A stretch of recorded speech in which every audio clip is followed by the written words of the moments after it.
Welcome to the OMM-Medicine's module on atrial fibrillation. Atrial fibrillation, or AFib for short, is classically described as being irregularly irregular, and when we look at an EKG of AFib, it's characteristically going to have no P waves. Now, there are many different types of atrial fibrillation.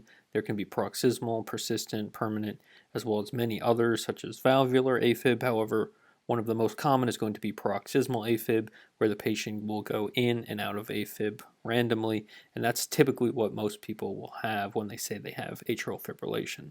Now, the presentation of AFib is highly variable. However, sometimes it can even be found incidentally when you're palpating a patient's pulse on exam. However, they will typically have chest palpitations, lightheadedness, they can have the sensation that their heart's racing, and then sometimes they may also have episodes where they feel out of breath. And whenever we diagnose a patient with AFib for the first time, we need to first evaluate why they may have gone into AFib. And so one of the common triggers is going to be hyperthyroidism. If a patient has a pulmonary embolus, they may go into AFib, infection, dehydration, as well as many other triggers that can put a patient into AFib. Now, age is another major risk factor for atrial fibrillation, and so the older we are, the more likely we are to develop atrial fibrillation. And so once all of these other items have been ruled out, such as hyperthyroidism or PE, we can assume that the cause of the AFib is just due to old age.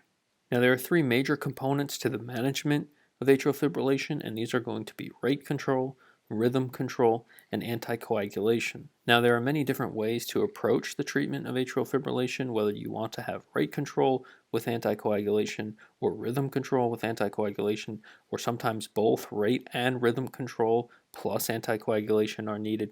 So this is going to be somewhat variable. However, you will at least need rate or rhythm control, and you will also likely need anticoagulation based on the patient. So if we choose to go with a rate control strategy, which is one of the more common ways to control AFib, then we will give the patient either a beta blocker, a calcium channel blocker, or sometimes digoxin can also be used. If we go with a rhythm control, then we will want to use one of the antiarrhythmics, such as amiodarone, which is one of the more common antiarrhythmics used for atrial fibrillation.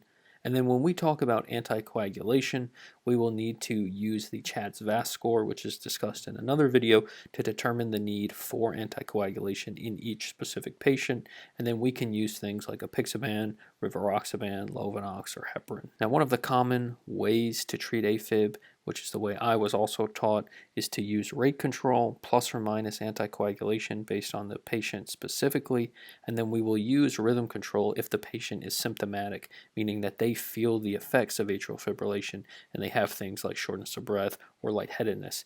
Then we will use rhythm control in addition to the rate control. And it's also important to note that sometimes cardioversion or an AV node ablation can be used if pharmacologic therapy is not successful. However, this is typically going to be done at the discretion of the cardiologist and is not usually first line in the management of AFib.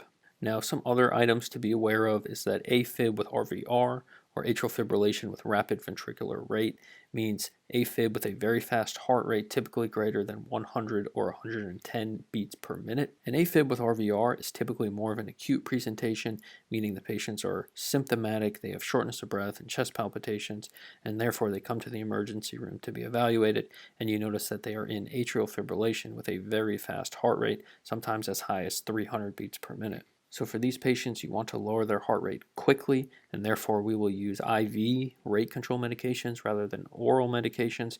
And so a cardizem drip or a diltiazem drip is typically going to be one of the most commonly used mechanisms to treat a patient who is acutely presenting for AFib with RVR. And as we previously mentioned, the CHADS VASC score is going to be used to determine whether a patient with AFib is a candidate for anticoagulation or not. And you should remember that the anticoagulation given to patients in atrial fibrillation is for secondary prevention of stroke, because patients who are in AFib have an increased risk of clot formation, and then you can pass those clots onto the brain, which causes stroke. So the anticoagulation does nothing for the AFib itself, it is just to prevent secondary formation of clots, which can then cause stroke. And we go into more detail in the CHADS VASC score in our cardiovascular scoring systems video. And that brings us to the end of this module on atrial fibrillation.